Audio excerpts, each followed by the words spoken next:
Return my Death Star. Hi again, everyone. Back for about like a fifth or the seventh reaction I've done today. I don't know which one it is, but yeah. I've done a bunch of reactions. And we're doing another reaction. The other reaction I did was the Build-A-Bear reaction I did. And now I'm reacting to SCP-5110 Pure Bread. A Pure Bread. Or SCP-5110. But again, from Dr. Bob, everyone check out his channel. Check out the channel.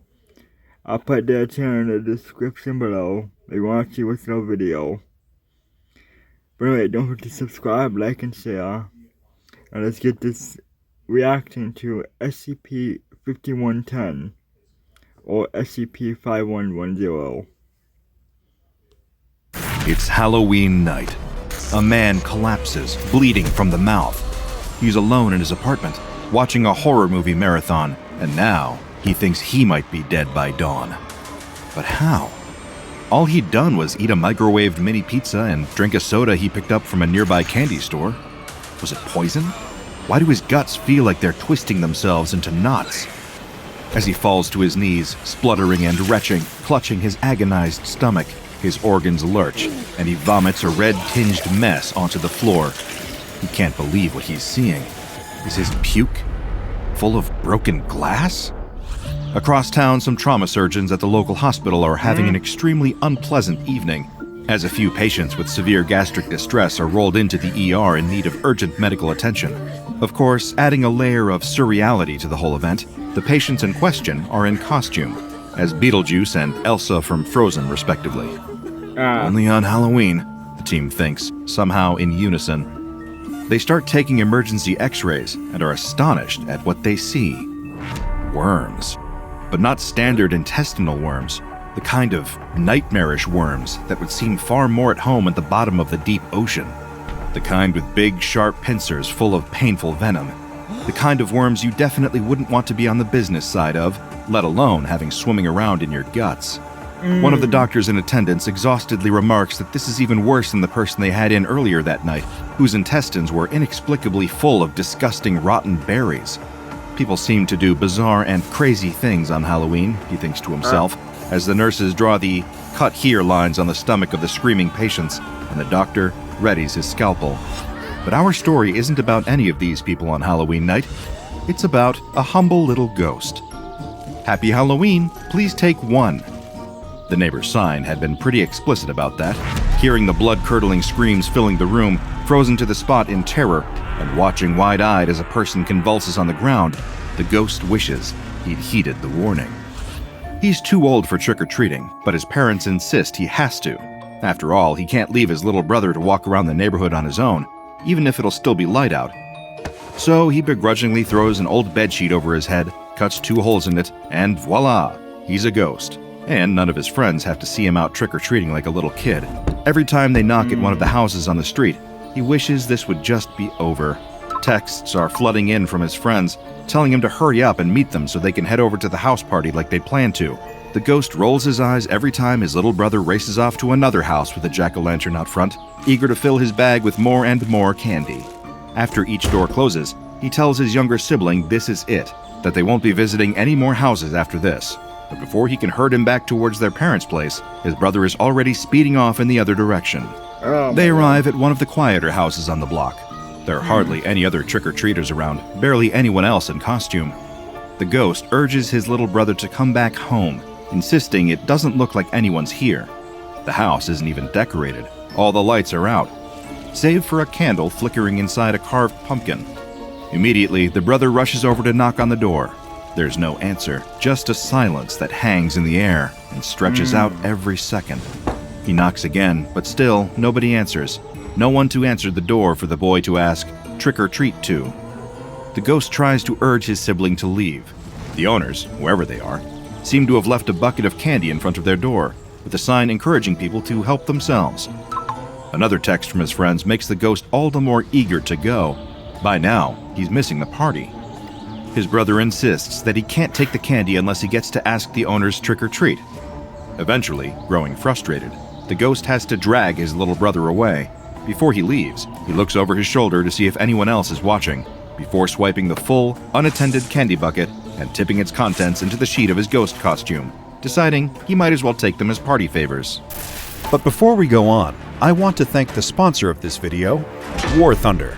Imagine commanding a vast arsenal of over 2,500 tanks, planes, helicopters, and ships, ranging from the raw power of the 1920s to the cutting-edge technology of modern fighter jets and main battle tanks, representing 10 major nations.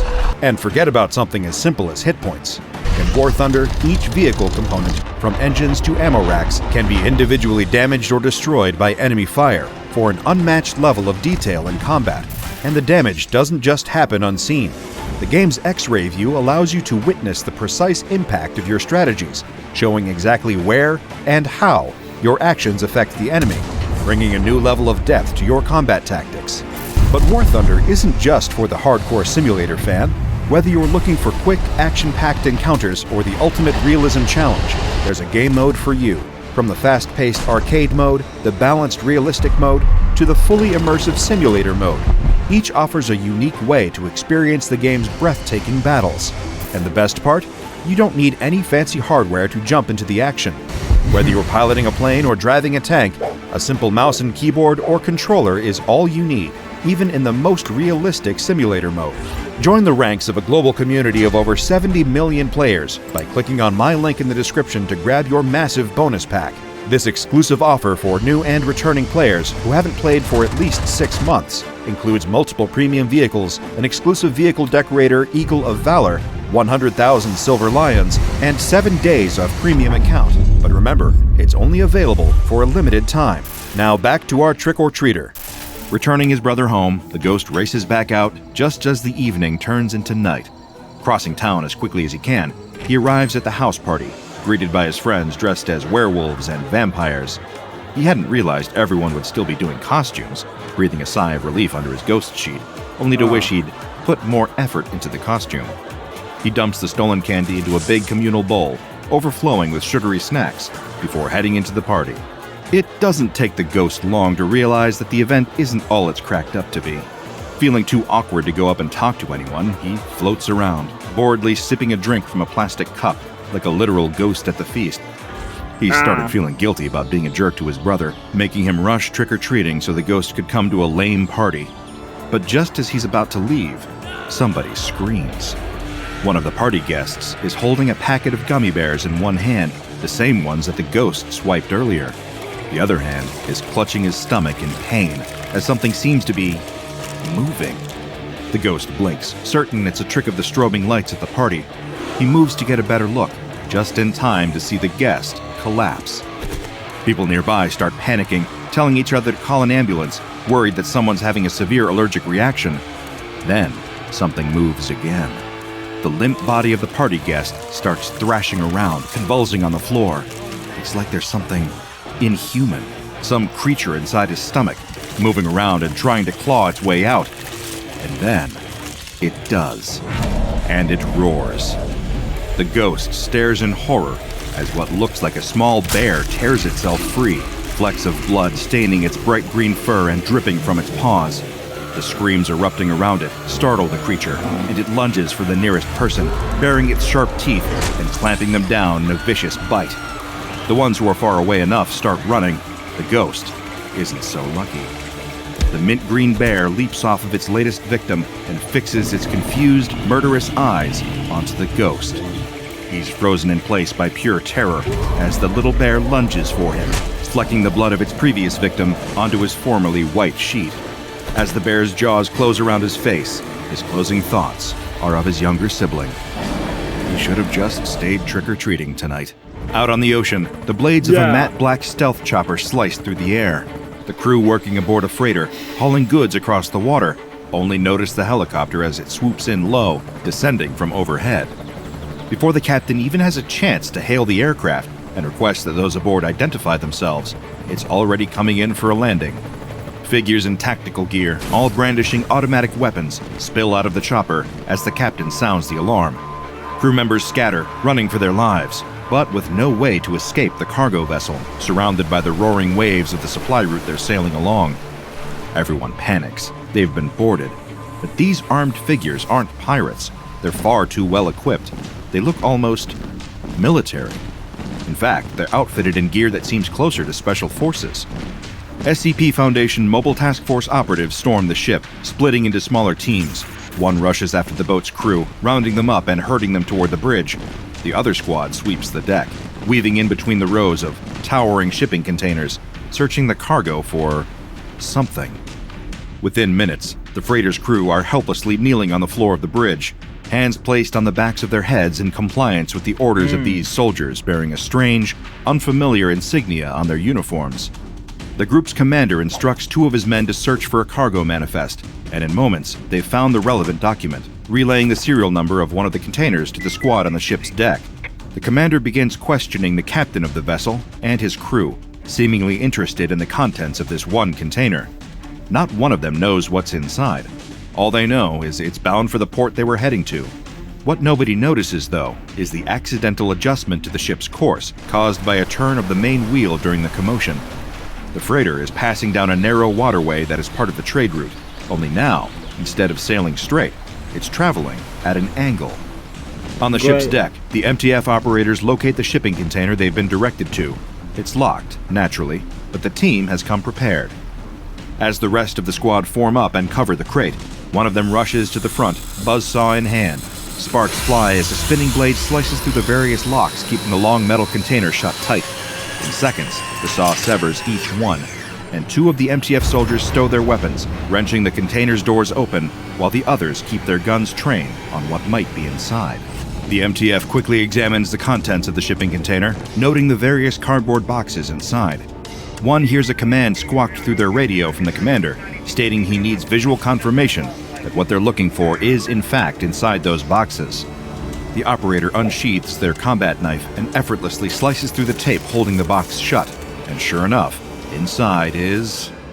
The arrival of the SCP Foundation on a cargo freighter might to some indicate that some kind of anomalous creature is being transported across the ocean, or that the ship's crew are perhaps smugglers, stashing anomalies aboard their vessel's cargo hold on behalf of a shady group of interest like the Chaos Insurgency. The only thing that nobody would expect would be for the Foundation to send its operatives to intercept a shipment of... candy. Packets upon packets of gelatin gummies and prepackaged berries are inside most of the boxes, with others full to the brim of cans of soda and cellophane wrap. Candy? Okay. But then again, last SCPs can be anything. You have no idea. Candy.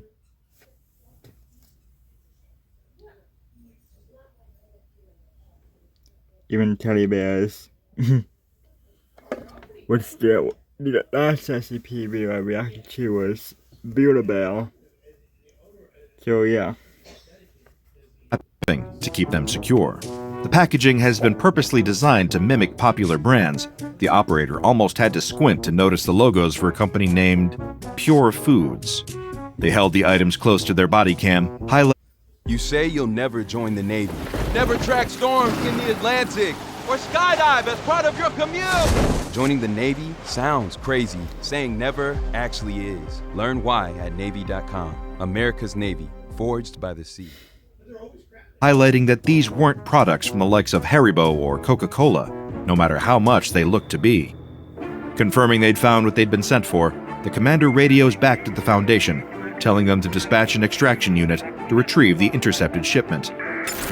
Within minutes, the huge twin rotors of an enormous VTOL craft are whipping the air around the freighter. Down on the ship's deck, MTF operators attach cables and chains to the shipping container, signaling the pilots above once it's secure. The long metal crate is hauled up into the air beneath the tilt rotor, met with words of protest from the captive crew members, which are soon silenced as the Foundation operatives administer each of them with amnestics. The manifest is replaced with a falsified one, with the relevant container's number missing, its existence completely covered up. Suddenly, the ship lurches beneath their feet, the rumble of impact causing a deafening creak as hundreds of tons of metal collide with something. The MTF troops scramble back to their feet, weapons at the ready, expecting to see an anomalous threat has attacked the boat. Instead, from the ship's bridge, the commander sees clearly what has happened. The freighter has been traveling at an angle and is now wedged against the narrow banks of the canal. Barking a panicked order at his troops, the commander and the rest of the MTF make a hasty retreat, the chopper departing just as the crew of the Ever Given awaken, finding themselves very confused and very stuck. The bafflement felt by the ship's crew, now trapped in the Suez Canal, would soon be shared by people across the world, as this single vessel blocks a waterway crucial to the global supply chain. But luckily, despite the disruptions their actions had caused, the Foundation had at least succeeded in securing a shipment of SCP-5110 before it could reach the port. Sure, the raid by their mobile task force might have led to a ship becoming accidentally stuck in the Suez, but it was deemed an acceptable outcome by the O5 Council. If those Pure Foods products had been distributed to retailers, they would have become even harder to track down. SCP-5110 is the designation given to a collection of packaged food products made under the branding of Pure Foods. So far, the Foundation's efforts to track down the owners of Pure Foods or any potential parent company that owns the brand have all been dead leads. Cargo manifests for the various shipments of their products never contain any actionable intelligence about the origin of Pure Foods items, with seemingly great lengths taken to remove any information about where the product manifests for the various shipments of their products never contain any actionable intelligence about the origin of Pure Foods items, with seemingly great lengths taken to remove any information about where the products are even manufactured or sent from. The items themselves are hardly up to FDA standards for safe human consumption, let alone the SCP Foundation's. Upon being ingested, the various forms of SCP-5110 are known to trigger adverse anomalous side effects on any person who happens to ingest them. Insidiously, the SCP-5110 products seem to have been intentionally designed to resemble familiar products sold by popular confectionery brands, possibly in a malicious attempt by Pure Foods to trick unwitting consumers into buying their anomalous products. However, while they are similar to existing widely sold candies and soft drinks, SCP-5110 rarely reaches the shelves of larger supermarket chains, instead often shipped to and sold at smaller convenience stores. This, at least, limits the number of civilians that can accidentally consume them, although it does not prevent that possibility entirely. The 4 SCP-5110 products currently known to the Foundation each cause a different anomalous effect on the consumer. The severity of the side effects of each Pure Foods item can vary, with some being considerably less harmful, and others even being fatal. An anomalous effect is guaranteed, though, to afflict someone consuming one of the products. The first of these is designated as SCP-5110-A, a container of assorted berries with Pure Foods branding and the name Pure Berries on the packaging. Once a person eats these, they will experience the rapid manifestation of rotting berries growing within their digestive system. This might be highly unpleasant to experience, but can be treated, and is considered preferable to the effects of other Pure Foods products. Case in point, SCP-5110-B is the designation given to an item called Pure Soda, a seemingly innocuous can containing carbonated mineral water. The Pure Foods branding is once again present, but closely resembles the packaging used by established soft drink companies such as Pepsi and Coca-Cola. However, far from being a refreshing sugar and corn syrup-rich drink, SCP-5110-B has the unfortunate side effect of causing multiple glass bottles to form within the digestive system of a person who has drunk pure soda. These glass bottles are each 237 milliliters in capacity, less than the typical 250 milliliters of a glass Coca-Cola bottle. However, the volume of these bottles is usually not a concern of anyone who finds them in their digestive system, especially as the glass often shatters thanks to internal pressure, causing severe injury and the need for emergency surgery in order to remove any fragments. Pure worms, or SCP-5110-C, are one of the varieties of Haribo-like candies created by Pure Foods. Contained within the packaging are colorful gummy worms containing various different flavorings and sweeteners. Should a person ingest any of these candies, then they will experience arguably the worst side effect of all Pure Foods products. Entering a person's digestive system, SCP-5110-C will trigger the manifestation of entities that resemble Unis aphroditis, more commonly known as bobbit worms. Commonly found in coral reefs and in warmer waters like the Atlantic Ocean, bobbit worms are a form of bristle worm that burrow their bodies under soft sand on the seabed, waiting to detect prey with their antennae. When they do, these aquatic ambush predators will grab at passing fish with sharp bristles. While bobbit worms rarely, if ever, attack humans, their mandibles are not only sharp enough to cut a fish in half, but are also venomous and could cause a person permanent nerve damage on contact. Having numerous entities similar to bobbit worms within a person's digestive system is understandably a cause for panic. The potential risk of internal bleeding and nerve damage from the sharp mouth parts aside, the burrowing nature of these worms can lead to significant and potentially fatal bodily trauma. When extracted surgically from a person or recovered posthumously, these bobbit worm-like creatures appear to be dyed in bright colors, resembling the SCP-5110-C Pure Worms candies. The fourth of the currently known Pure Foods products resembles other familiar and popular gummy candies. SCP-5110-D, or Pure Bears, appear to be multi-flavored gummy bears. Upon initial ingestion of one of these, the anomalous effects typically won't be felt immediately, and can normally take anywhere between a full day or several to manifest. Once this occurs, however, whoever consumed the Pure Bears will have a juvenile Ursus arctos forming within their digestive system, the species more commonly known as the brown bear. To reiterate, this isn't a baby brown bear or an embryo of one, but instead a fully formed juvenile bear. Upon removal from the subject, or should the confined animal claw its way out, the bear's fur will appear to be dyed with bright colors that resemble the color of the gummy bear the person had consumed. Naturally, in accordance with their standard experimentation procedure, the Foundation has been able to document the effects of the various SCP-5110 products through extensive tests that utilize Class D personnel as test subjects. No other members of Foundation personnel are permitted to consume anything made by Pure Foods. Any of their anomalous products, including those recovered from retail outlets and intercepted shipments, are to be stored in a secure containment locker at a Foundation facility. Present on the back of all SCP-5110 products are a series of statements from their manufacturer, Pure Foods. Besides their own branding, this is the only consistent inclusion on their packaging. According to the company's own messaging, its mission statement is to deliver consumers with products that do not include additional unhealthy ingredients such as excess sugars, corn syrup, and other additives that are typically added to either artificially alter a product's taste or to make them more addictive for consumers. Pure Foods claims not to include fats or sugars that can lead to potential health complications when eaten in excess. Instead, they claim to take the essence of foods and encase them in gelatin.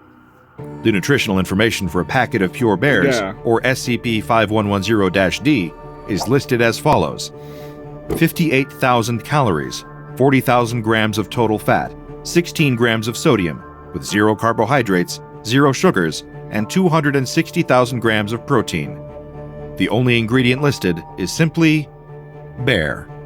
Thank you again to War Thunder for sponsoring this video, which is available for free on PC, PlayStation, and Xbox. Make sure to sign up using my link in the description to grab your massive bonus pack.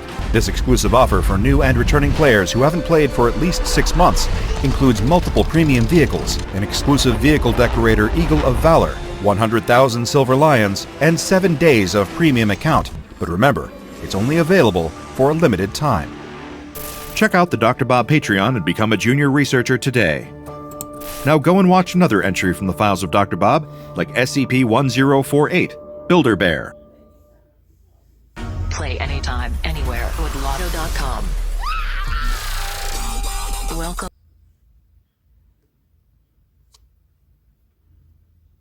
Which again, I said, I've seen Build-A-Bear. That was the SCP I saw earlier today. But yeah, don't forget to subscribe, like, and share. And I'll put the channel in the description so you can watch the original video as well. And yeah, and I'll show you all that.